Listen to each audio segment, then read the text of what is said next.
కలుషితమైనటువంటి ఆహారం తిని మనిషి యొక్క ఆయు ప్రమాణము చాలా పడిపోయినది. కానీ ఒకప్పుడు స్వచ్ఛమైనటువంటి అడవిలో ఉంటూ స్వచ్ఛమైనటువంటి నీళ్లు తాగుతూ స్వచ్ఛమైనటువంటి ఆహారం తింటూ వందల సంవత్సరాలు బతికారు మన పూర్వీకులు.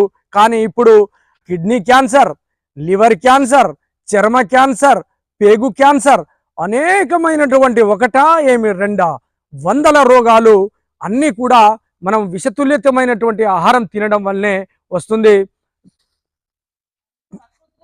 ప్రకృతిని కాపాడుదాం, ప్రకృతికి దగ్గరగా బతుకుదాం, ప్రకృతిని రక్షించుదాం. వృక్షో రక్షతి రక్షితః.